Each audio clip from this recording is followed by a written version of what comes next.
Hello, everybody. Welcome back to Blues Fans TV and welcome back to the Blue Balls podcast. Yo, it's been a while since I could say that, I've been away for a bit. Sorry about that. It feels like forever. I feel a bit rusty, but we have a great podcast coming up for you. So, welcome everyone to the chat. Hope everyone's doing good today. We've got some good topics to talk about. I think the last time I was on Blues Fans, it was all a bit rocky, so I can actually be happy for once.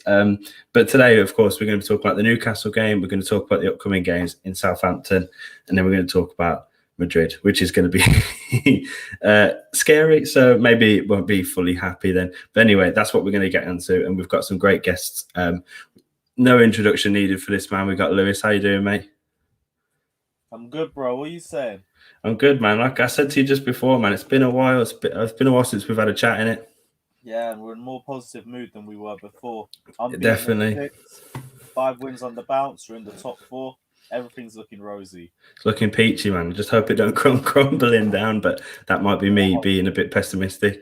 And we've also got Nick from that Chelsea pod. How you doing, Nick? I'm good, Jay. Thanks for having us on. Always nice to be invited back on. It's good to be back on with Lewis again. Looking forward to getting into this show, boys. Yeah, man. You used to had a pod without me, didn't you? Not too long ago. I was watching, thinking, where am I? But now, and also I do like. Yeah, I do like that both of you are hiding the lockdown trim at the moment with the hats. Yeah, it's long. Like mine's getting there. I think I'm close to needing a cut. I'm doing all right, not too bad. Had a cut just before. My hat's like the TARDIS. It's bigger on the inside. When you're going to expose it, man? You ever going to let it out? I'll expose it once I get rid of the inside. Man, no one's seeing it, man. I don't need anyone taking photos. I like it. Fair enough. Right. So yeah, like I said, we've got some good things to talk about, lads, and we're unbeaten under Tuchel. We're back in the top 4 after beating Newcastle on the weekend. Nick, how are you feeling about that? Yeah, man, it's nice. I don't know when we were last in the top 4. I think it was December briefly. So it's nice, man. And yeah, looking at how other teams are shaping up, it feels good, man. Good vibes here. We're looking like we're making progress. We look solid defensively. We're winning games of football. So yeah, happy days, man. Yeah, it's good, isn't it? Lewis, how are you feeling about it? Yeah, we're in great shape. We've already said about the quality of the team. It was just whether we have a system that works. We've got a system that's done really well against teams that we should be winning, to be fair, which is why I'm happy, but I'm not getting gassed or anything because we did the exact same thing in November. But yeah, no reason to complain right now. Tuchel's doing an amazing job. Yeah, man. And to be fair, when coming up with a title with this pod, I was like, what can I call it? And I thought, unbeaten under Tuchel, like, it kind of took me by surprise a little bit. I was like, oh, we are unbeaten since he's come in, so fair play to him. He's doing something right. We've only conceded 1 goal as well, and that was an own goal so from Rudy, so we ain't doing too bad. Let's talk about the Newcastle game. The first thing I wanted to talk about, boys, is the first name on the team sheet that we all saw. We saw Kepa lined up there, and I think it took everyone by surprise. Yeah, it got me nervous. I can't lie. I think I could say the same about everyone else, really, but he didn't do too bad, did he? He didn't have much to do, but he didn't do too bad. Lewis, what are you thinking? The Giroud? No, Kepa. Oh, Kepa. Here's the thing. I like Kepa, and I'm not going to say too much about it because I don't want to be too negative, but I'm also not paying gas to like the bare minimum. For the most part, Kepa did his job in both games. There was like one good save in the Newcastle match that was semi-decent. But other than that, it's just he's done his job. It's just he set the bar so low that everything he does looks amazing. Like for the last 8 or 9 months, I've seen us celebrate the most basic of saves just as Kepa's done it. So, maybe he's a genius, though, mate. Maybe he is really smart. He set his standards really low, so now he can look really good in our eyes. Maybe he's really smart. Any way you want, it looks terrible. The way how low his standards are set and how low we've allowed it to go down as well. It's half the reason why Mendy had such an easy transition into the team. We'd celebrate anything he did because the bar was low. To be fair, but let's be real. He only played against Newcastle, so he could raise his valuation fee a little bit. Yeah, that's realistically put into the squad off the back of a good Barnsley game. Like, in fact, good's even a bit pushing it. Like, I would say it's a 6 out of 10 performance. Like, it was solid. He did his job. I'm not going to sit there and hype it up or anything, but I'm also not going to say he was terrible. He was all right. But Yeah, he was good. Mendy should still be starting those games. And Tuchel coming out straight afterwards and saying he's still my number one just makes it look more obvious. Yeah. I was going to say, it may be a little advertisement for other clubs to say, like, look, Kepa's still competent, but didn't have much to do. Weren't the best game to make that. Newcastle offered nothing. But yeah, I was going to ask you, Nick, about what Tuchel said. He said, he was very clear in saying that Mendy is his number one. He's going to be the number one going forward. Like, he made that very obvious in that post-match. Yeah, well, because he should be, like, I don't think it's probably any coincidence, that Kepa started, and we've, articles in recent months saying how they want to give the board want to give Kepa another chance. Like, to me, I saw that lineup and I was like, okay, yeah, Marina's had a word. She said, start Kepa and we can try and get that value up. And look, Newcastle are probably the worst side that have come to Stamford Bridge this season so far, probably. Yeah, to be fair. And they don't, without Callum Wilson, they weren't going to offer much. So it's probably a decent game for him. Look, it's paid off, but obviously now, Tuchel said Mendy's number one, and I expect Mendy to be in goal the weekend against Southampton. Yeah, man, absolutely. And like Wayne just said, guys, smash the button. Respect us all. I love that. And I'm tired. I thought that would make me laugh. Said Roy Keane, that's his job, and absolutely that's his job. Let's move on to another talking point in this game. And after 1,000 minutes and 31 attempts, the boy got his goal. And listen, I don't know about you, but his smile made me smile. He was so happy about it. We all know Timo Werner's got his Premier League goal. Nick, how did you feel about that? Yeah, man, I was happy for him because I think, to Timo's credit, he's not really shied away in this difficult run. He's always been, you can always tell the effort's been there, and he's always been trying, and things just haven't quite been falling for him. And then as you think, he had a couple of near misses just before that goal as well. So, just really happy for him. He deserves it. He's been working hard, and hopefully, fingers crossed, he can now kick on, and that can be a really big goal and a turning point for him. But let's not get carried away because the form prior has been poor. But hopefully it's a step in the right direction. Yeah, hopefully it's a change. Hopefully the goal drought isn't the norm, and going forward is the goal scoring team that we all want him to be. Lewis, how did you feel about it, mate? Yeah, it's been a long time coming, but we've all backed Timo Werner because we know what he can do off the ball regardless. And that he's one of those strikers that still just contributes in his all-round play well enough that he's not just ghosting through games. He never was that sort of striker, even when he was in that drought. Werner's goals, like we said, we've just been waiting for him to finally put the ball in the net for so long. And I'm glad he's done it. Just need to start seeing him do it more now. But it's not like he needs that just to have a good game. Like the Sheffield United game, for example, got the assist, got the penalty, got the man of the match in the game, didn't score. He doesn't necessarily need to score. We don't even play him up front anymore. We use him as a left forward off the striker. So do we necessarily need him to get those goals? No, we just need him to keep producing good performances every week, and that's what he's doing. Yeah, it's a great point. And Tuchel said it as well. He said Timo is best off a number 9, off a main man. We all saw Tammy start, unfortunately got injured. Giroud come on, and that's where, that's where Tuchel sees him playing, wants him playing off the main striker, which to be fair is encouraging because that kind of, leaves the space for Tammy to stay, for Giroud to stay. Even, if he sees Havertz in that way, Havertz can play there. But it's nice to think that, Tuchel's got a plan for Werner and he's going to execute it. And also with Timo on that left-hand side, him and Alonso had a great time on that left-hand side. They were having a good bit of fun. I think the interchange between them, one out wide, one cutting in, reverse, Timo going out wide, him cutting in. It's worked really well, and Alonso had a bit of a resurgence, hasn't he, Nick? Well, we all know that Marcos Alonso loves going forward and attacking, and we know his qualities as a wing-back, so it's not really a surprise to see him actually, performing quite well under Thomas Tuchel. Maybe something seeing a lot more on time is, whoever was Marcos Alonso's coach at youth levels got blood on their hands because he should have been a striker instead of a left wing back because he's absolutely clinical. But no, look, another solid showing for him, and credit to him. He's at the moment anyway keeping Chilwell up the side, and he's been performing better than Ben Chilwell since Tuchel's come in. So credit to him. Yeah, are you worried about Chilwell though at all? Nah, because Chilwell's the future, and Alonso, he's getting on a bit. He's probably we'll see, but maybe off in the summer. But give Chilwell time. He's probably not played. I don't know if he's played wing back before at Leicester, so he's still probably getting used to that role as well. So no, I'm not worried about Chilwell at all. Yeah, true, and that as well. Like Chilwell, he's not a wing back. He's a traditional left back, isn't he? So it's quite handy, to be fair, for Tuchel. Want to play four at the back, you got a really good left back. Want to play wing backs, you got a really good wing back. He's inherited a good squad, and he. What do you think about Alonso's resurgence, Lewis? I put it more to Thomas Tuchel, to be honest. He's found the perfect way to hide all of his deficiencies.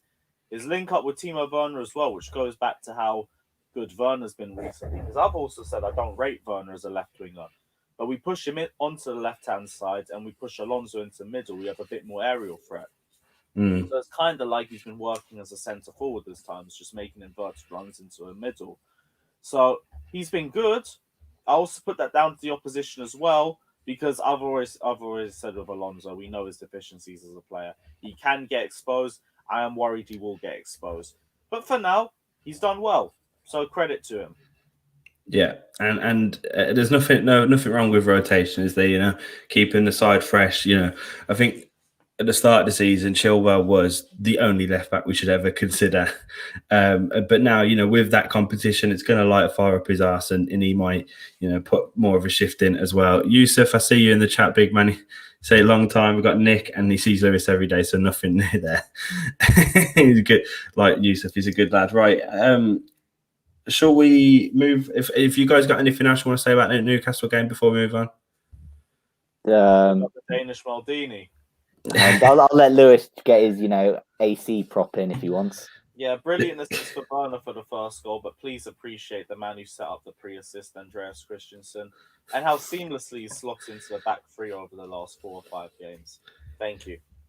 No worries. We'll get onto Christensen in a bit. Don't worry. We'll talk more about him in a bit. Let's move on to the next game coming up. We've got Southampton coming up, and Southampton. When looking at this run of games coming up ahead of us, I think Southampton were a part of we got a big run of form, but they have dropped off massively since then. They have got a fair amount of injuries. They've lost to Wolves recently. They're in a bit of a bad run. Might be a good time for us to play them. I think this has happened to us quite fortunately. Like Tottenham weren't at the best when we played them. Going forward now, Southampton, a good side this year, not looking the best at the moment. Worries me a little bit, not gonna lie. Charity FC and all that. But what do you think about this Southampton game, Nick? Yeah, well, Southampton have lost 6 in a row in the league. So, in normal times that suggests, who better to play than Chelsea? But to be fair, we also beat Spurs when they'd lost 2 in a row. So who knows, maybe that's ended. Southampton, I do worry slightly, because I think they'll actually, unlike all the teams we've played so far, they're actually going to try and play football. They will press us, and they will actually try and attack and actually try and win a game of football, which none of our opponents so far really have tried to do, except Barnsley in the cup, and we saw the issues they caused us. So yeah, it will be a test, and it will probably be the first. Well, it will certainly be a bigger test for sort of that midfield duo than they've had so far as well, and also probably a bigger test for the defense as well. But with Southampton's injuries, we should be winning this game, but it won't be easy, and it probably is the hardest. I mean, it feels like I'm sort of saying that nearly about most teams on Tuchel, but this feels like it'll be the hardest game we've had so far under him, despite Southampton's form. Yeah, they're again one of those teams and one of those managers you really can't underestimate. And we know Chelsea at the moment.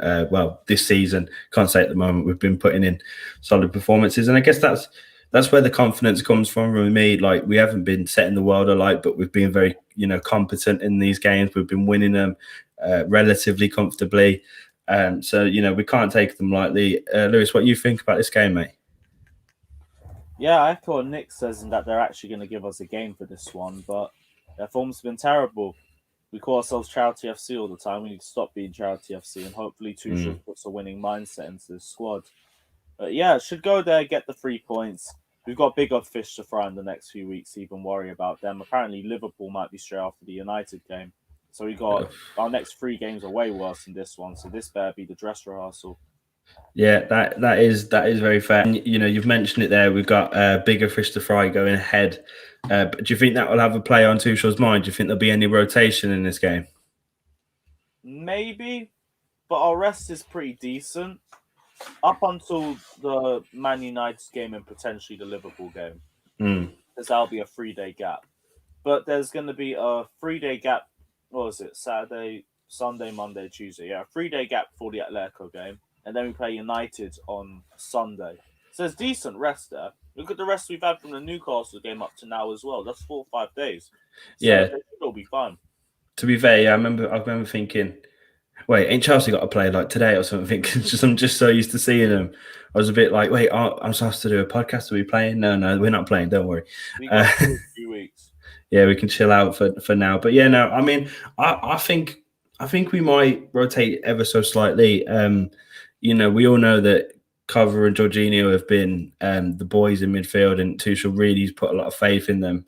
And rightfully so, they performed under him, especially Kovacic against Newcastle. But I'm just wondering if that will play a part. Like, we saw Tuchel after the game with Kante, really kind of like encouraging him almost, like, So I don't know if maybe Kante is going to come into it and replace one of those for now. What do you think, Nick? Well, put it this way, I probably wouldn't experiment with Kante and whoever against Atletico Madrid if that's the first time he saw play. So I'd like to think maybe if, Kante is going to be featuring against Atletico, that he starts against Southampton. Look, I'm not the biggest fan of the Jovicic pivot, as they've sort of been dubbed, but credit to them in the game so far, they've done well. You would also counter that and say they've not really had a test against anyone yet. They've dominated games you'd expect them to. And this run of games, if they are, trusted with that duty, will be the real test of them and the real litmus test. But no, they've done well. But yeah, I do have my concerns about them against bigger and better opposition that will press us and will actually attack us. So look, I don't have an issue really at the moment if Kante or if Jorginho and Kovacic start against Southampton, because credit to them, they're playing well. But just going forward, I would like to see Kante in there, and given that our run of fixtures after this, it'd perhaps be a sensible idea to start Kante at the weekend. But Thomas Tuchel's selections, they're getting the results. They might not be the most inspiring lineups for people, but at the end of the day, it's a results-based game, and he's getting the results with the lineup. So credit to him. Yeah, absolutely. And to be fair, like, I can't guess who's gonna, like. I mean, so you're starting to get more of an idea of it now, but he keeps throwing curveballs at us, doesn't he? I think for me, Southampton will, like you mentioned, they will come at us a little bit. So maybe Kante, maybe this is a good game for Kante to get more match fitness, because he hasn't had loads. Let's face it, he hasn't had loads for maybe the Atletico game, but it's a difficult one because those two have been playing well. As much as I'm a bit like, I don't want to see them play, I can't knock the performances, and they've been playing well, so they should be playing. That's how it works. So it's a difficult one. And we haven't heard news of this yet, but this is more of a hypothetical one yet. But so do you reckon if Thiago Silva's fit, do we play him in this game, or do we let him have an extra week's rest and or a couple of days rest and play him against Atletico? What do you think, Lewis? Play him against Atletico. Realistically, we've got no reason to change the back three.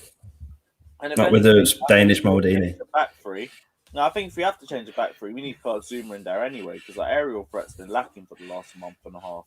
Yeah, massive shout. That we dropped him. Silva will come in for the Atletico game. I'm not sure who will drop out. It will probably be Christensen. I think it should be Rudiger, but it will probably be Christensen. And I'll be disappointed if that happens, but I'm not going to kick up too much of a fuss about it, because we still have a solid defence anyways. Yeah, don't. You know what, mate? I agree with you there as well. Like, as much as Christensen has had his troubles in the earlier part of the season, he's really come good in these past 2 games, and he's looked more competent than Rudiger has. Way more competent. Both of them and put Zuma on. Like, I'd understand that if we have Zuma's aerial threat, because he offers something none of them don't. But I think technically Christensen's better than both of them. So I don't see how he would drop out the lineup. I get how solid he is at right centre back. Realistically, it's a quiet case. You could take him out of the lineup and we'd still be just as solid, I think, defensively. But I understand why he stays there, because he's still done a solid job as well. But like I said, technically, I think Andreas Christensen's levels The only thing that people have against him is his balance. I say aggression as well. I'll give you aggression too, but I think that's improved in recent games. Yeah, to be fair, he needs that more of an edge to him. But no, I do really hope Silva's good for the Atletico game. And let's get onto that one a bit more in depth now. We've moved on from the Southampton game. Let's get a score prediction before we do, actually, lads. Nick, you can start, mate. Sorry. Southampton, Danny Ings will probably score, won't he? Let's say a lot of the games under Tuchel have been quite close, so I reckon it'll be a familiar pattern. 2-1 to Chelsea. Nice. Lewis? 2-0. 2-0. 2-0. We're making a habit of these, but yeah. Yeah, I've made two great chances. I'll say 2-0 as well. Just we've been very solid at the back, and although Southampton have a lot to bring, I think we'll be good. Right, Atletico Madrid, the Champions League is back. We had some great games last night. There's about in 5 minutes' time some less great games are probably going to kick off. We play next week, but since the draw, we've all been dreading this, and there's been a slow countdown to this game. And here it is. We've got Atletico Madrid, top of the La Liga, and yeah, I mean, even though Tuchel's come in and shored everything up, and we look a better side because of it, I'm still not confident, lads. I don't know if that's me. I don't know how are you feeling, Nick? Because I'm not confident about this. I just think Atletico Madrid. Well, we all know Atletico Madrid are the worst draw we could have got. We know that European, in this Champions League, they do very well in it, without actually going on and winning it. But these knockout games are really well suited for them. We saw the fact that, we saw all the problems they caused Liverpool last season. That runaway Liverpool side, Atletico Madrid in the end actually dealt with fairly comfortably. So, look, I'm nervous because, while we've been solid defensively, well, solidly-ish defensively, not giving up many chances, bar one absolute Rudiger clanger, I'm just fearful that these players will, under pressure, will let us down and make a mistake. And against a team like Atletico Madrid, with the quality they have, we will be punished, unlike the teams we've played so far. So I'm nervous. I feel like we need to basically have the near-on perfect game to have any chance against them. Because I think you're asking a lot of us. I think you're asking a lot of that defence in particular, especially if we see Callum again in that wing-back role. He's done very well so far, but again, Atletico Madrid will be a completely different test to what he's faced so far. So I'm nervous, but at the same time, I'm a lot more confident for this fixture than I was a few weeks ago when we were faltering badly. So we've got a chance. I guess it helps that we're not actually playing at the Wanda, that we're playing in Bucharest, is it? So yeah. That will help us, and I think Atletico drew 1-1 today against Levante. I don't know what necessarily that means, but they've perhaps not as clinical in front of goal. I don't know, but it'll be a tough game. But we'll see, man. The Champions League back, and with Chelsea never rule anything out. Yeah, I didn't know they drew today. You've just said that, and we just saw the comment for that. Also, other comments telling us that Lamar, Felix, and Herrera all have COVID, so they probably won't be playing. Do you think they'll be back by then? Is that the time frame? Who did you say? Correa played in this one. Did he? Yeah. Okay. Yeah. No. So, yeah, and some of the chat say there's nothing to be bragged. João Felix came off the bench, so sorry that person. I don't want to spoil your parade, but João Felix. False facts, mate. Playing. Yeah, they're all playing. No, it was true a week ago, but they're back. Yeah. Fair enough. Yeah, no, and Andrew's just said there's nothing to brag about being a top of a poor La Liga, which is, fair enough. It's not like we've got the Barcelona of Real Madrid of a couple of years ago in there. But no, they are still a tough side. I was going to ask, actually, do you think that is an advantage to us with playing at Bucharest and not playing at the ground? Yeah. Not really. Bit more travel time for Atletico Madrid. No, that's about it. It just makes things more neutral. I was thinking that without crowds, there's not really much of a difference. Yeah, that's the thing. It's the crowds make it all. I guess they won't have the home comforts, like obviously the commute and the whole change room atmosphere that they have normally. But yeah, it just feel like an away day. Yeah. To be fair, and I think they won the Europa League final there, didn't they? A couple of years back. So maybe they feel at home there. Listen, the chat seem to think we might be hyping them up a little bit. Maybe we are, but listen, they have. I also like to think, but are we like getting carried away with ourselves though? Like, well, maybe. Atletico Madrid are still thinking Christensen's back pocket, and I won't hear anything else. Yeah, well, we're out Suarez. AC Hive, come out. AC, man, look at him. He's gonna, like you said, he's gonna have Suarez in his back pocket at the end of May. Just watch. Mate, imagine your 3 a.m. tweets if you actually no Photoshop, you actually have a photo of him lifting it. Yeah. It'll be the most liked one of all time. Watch. You'll have to retire then, mate. I think if that happens. No, just run up some more, and this time we'll actually have an audience behind it. We'll get him a World Cup next, yeah. Well, maybe. I can't think too much on that though. Their best player is Ericsson, isn't it? And he's Spurs, so you got the bottle drop mentality.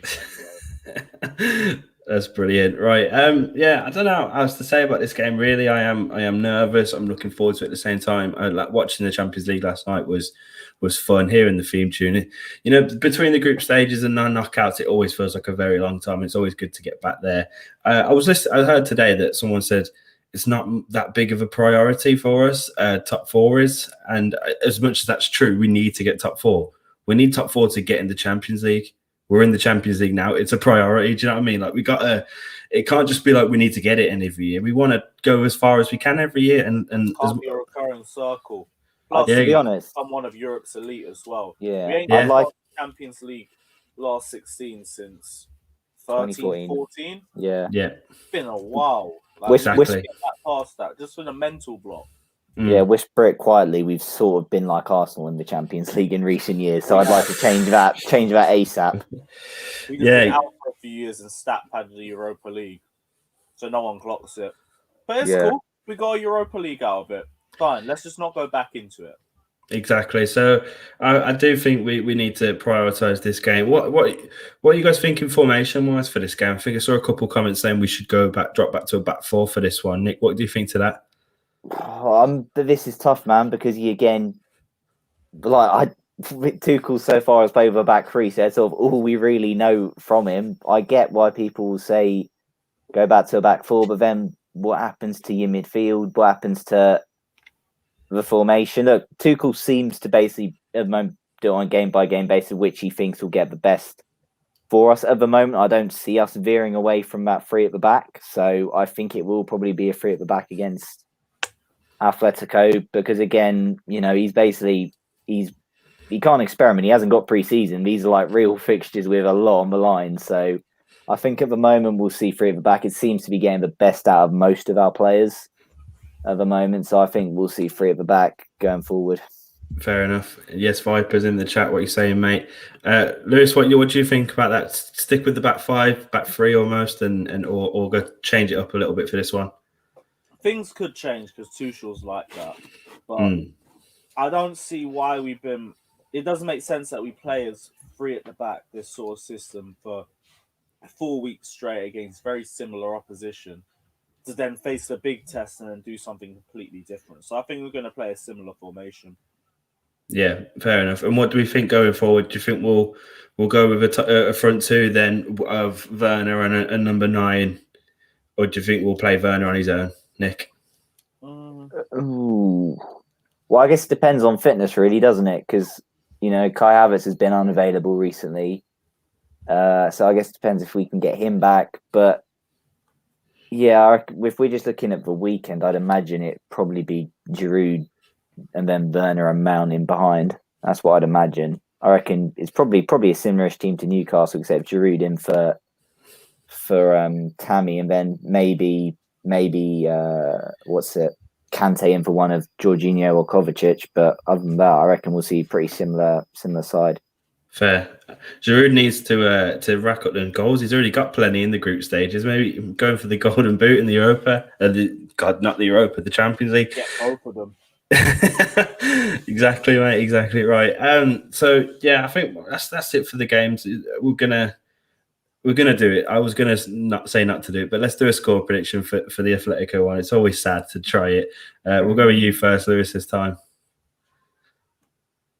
1-0 Chelsea. Ooh, I like it. See, this is what I like being a host. I don't have to go first. Nick, what are you saying? Christensen, 90-minute header. The dream. Can't wait to see it. The dream. I'll say 2-1 Atletico. Sorry, I just see them handing us the first loss of the Tuchel era. I'm sorry, I just think they're a better side than us at the moment. So, but 2-1's not a bad result. It's not the end of the world. We've got that away goal, so any L against Atletico is a bad result because they'll come and park 2 trains. That is true. That is very true, Lewis. That is very true, actually. But we can definitely get a result. But I'm just thinking this will be the first serious test of this defense, and how well will it hold up, especially if we've got Silva. Okay, if we've got Silva, I reckon we can get a draw. If we're without Silva, I think it is unfortunately a loss. Here's the thing, though. They've got so many players who are just coming back from the Rona, which means it depends on how bad their adjustment period is. But we've seen with Kai Havertz how big the struggle can be. With that many players as well, and look at them dropping points now, potentially. Who's to say not? Also, if Silva's not out as well, we are fine. So we ain't gonna worry too much. You ain't gonna give it up. Solid. This is the big test. This has all been dress rehearsals the last 4 weeks. So yeah, I don't see a lot of goals in this game. It could just be a 1 or 2 goal game, but I'm just a bit optimistic about this one. Still, we're about to make a statement. I love it. No, I love it. And some of you guys have said so. We've got a 0-0 in here. We got a big 3-1. Would love to see that. Got a 1-1. We've got a couple 1-1s in here. We've got a 2-1 Chelsea. And you know what? I think I'm going to go with the 2-1 Chelsea. It's going to be close. It's going to be horrible. It's going to be a sad watch, lads. But it's going to be a close 2-1. Christensen's back pocket. I cannot wait. I love it. I love this fucking Christensen. Right, it's class. The disrespect never stops either, so we have to counteract it. I mean, me and my mate Josh from the back post, we loved Christensen like maybe 2 seasons ago. I can't remember. We were like, this guy is. We were, yeah. And it was like Conte's season. That's we were the like, thing. this is the guy. Those 4 months, right, that I saw him when he first slotted into the lineup, right, and this was replacing David Luiz, who was like coming off the best season he'd ever had in a Chelsea shirt by a mile. Didn't even notice the difference. And that one Barcelona mistake, and it was just a little car crash from then, because then he had a mistake in the United game after that, and then the Manchester City game as well. I think he had a mistake in that too. Stabilized it before the end of the season, and Sarri came and killed his confidence. I like Sarri, but his man management ain't all that. It is what it is. You know what, Christensen, I mean, I didn't think we'd be, this isn't in the notes, but I think maybe there's a comparison between him and John Stones, right? Because, you know, John Stones is a really good centre-back. He's good at ball playing. He's got the aggression. He's got the mentality. He might have a mistake in him, but the second he's got a rock next to him, he's one of the best. And maybe Christensen just needs to find his DS. That's the thing. What I mean? The one thing I'll say about Christensen is he's a confidence player. Like, if his confidence is in the most players don't play him, because he will just give you countless mistakes. But if you can build him up and make him believe in himself and not just tank his confidence and make it an uphill battle, also 1-0 Sevilla, there's a quality player in there somewhere. I've already said technically he's better than Rudiger and he's better than Zuma is. The only reason why I say Zuma's better than him in the back two is because he complements Silva's style of play a lot better. He can cover for Thiago Silva's lack of pace. And plus his aerial ability is just levels above anyone else. He's a cheat code when it comes to corners. So of course it makes sense for Zuma to start over him. Rudiger though, if you're gonna hold Christensen's mistakes against him and you're not gonna hold Rudiger's against him, then there's just an agenda. Because Rudiger scored the goal, mate. Seasons were way worse. Rudiger scored a goal, but they're centre backs. Like, I mean, Rudiger scored the own goal. I want them to get some headers, but they're centre backs. Like, I'm not going to vary them based on their goal scoring. No. I mean, he scored the own goal, bro. He's the only reason Tuchel doesn't have all the clean sheets. Yeah, like, I'm not going to speak on that too much because then I'll just sound bare hypocritical on both. The performance afterwards was decent. Yeah. I've seen more mistakes in Rudiger than Christensen. Rudiger is rash. Christensen, I don't think is rash. He's just when his confidence is gone, then he's rash. Mm. When you have him at his best, he's way better than Rudiger is. Yeah, Zuma, peak. a case of preference. If you prefer what he actually offers as a player, you go for Zuma. But if you prefer other aspects of his game, you go Christensen. It's one or the other. I think we can all agree Tomori is better than all of them. Right. I pick up Tomori anyway. But I love Tomori, but it's done now. He's gone. He ain't coming back. It's sad. He's gone. I don't. It's a shame, but he's not coming back. I'm not happy about it, but he's gone. Also, you say Sevilla just scored. Porto scored within 2 minutes against Juve. So that's fun. Listen, I'm gonna quickly ask people to get in the comments and get some questions in. Whilst we wrap up, we're gonna get a couple of questions in. Anything Chelsea related, football related, life related. We want to hear a couple of questions. We'll answer them, and then we'll wrap up the show. And then who knows if we get enough likes, maybe one of the weeks Lewis will take that hat off. Maybe like 400 or something like that. We need a fair amount of likes for that, so make sure people are liking. But yeah, get your questions in. A lot of people talk about Christensen. I don't want. People are saying he's a bit soft. 76% aerial duels won this season, but he's apparently soft. He's ready for this. People are asking, are you Chelsea's versions of Ty, mate? If I'm the Chelsea version of Ty, it's because I'm optimistic and I always want Chelsea to win, just like Ty. And you know what? Big up Ty, because he's one of the nicest people that I've ever met in fan media off the camera. So I don't even care too much. I'll take that as a compliment. Nick, you know what? We've got a lot to learn about Lewis. He's so good and so quick with these coming back to comments and that. We could learn a few things off him. Chelsea Ty's genuinely so blessed once you get to meet him. He gets way too much flack. Like all of the Arsenal fans like him about football. That's why I don't talk to him about football. But his logic makes sense. Arsenal have a chance of winning any game at any time, so I'm going to back Arsenal. You can't argue with it, even though they're probably going to lose most of the time. But it is what it is. Fair.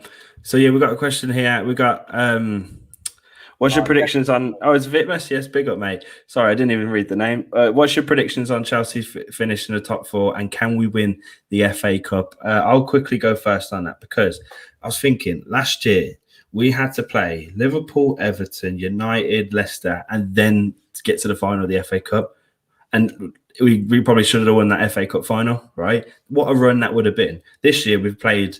We just beat Barnsley. We had to play I can't even remember. Like we're playing. Who are we playing up next? Is it Norwich?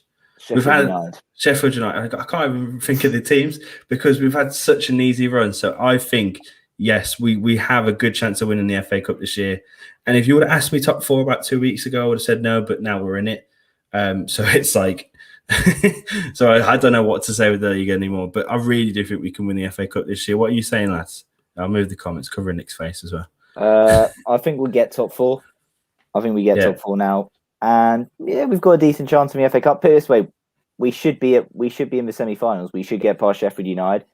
We're in the semi-finals, and then one of United or Leicester will be gone. One of Everton or City will be gone, and then there's a potential. Is it Bournemouth and Southampton is one of the other ties? So if we get one of them, and we're potentially in the final, we've got a great chance of winning it, man. And look, aside from City, I wouldn't really fear any of those other teams. Yeah, City are the one, aren't they? Hopefully Everton do a number on them later on. Lewis, we've got another question here. Is this the end of Ziyech at Chelsea? Very, very definitive. Is this the end for him? That's what I will say. That is very definitive, and it's not really the case yet. Nowhere near that. But there's a question of where he fits into Tuchel's system. That's something that needs to be answered, and we'll find out soon. I've already said, in terms of all the forwards that we have, minus all the academy prospects, if there's one player that we signed that could potentially end up having to leave, it would probably make sense that it would be Ziyech because he was the cheapest option out of the lot, and that you can recoup that money on him and, in fact, make some profit. Whereas he's older as well. For example, who also isn't really fitting in right now, he cost us, 70 million?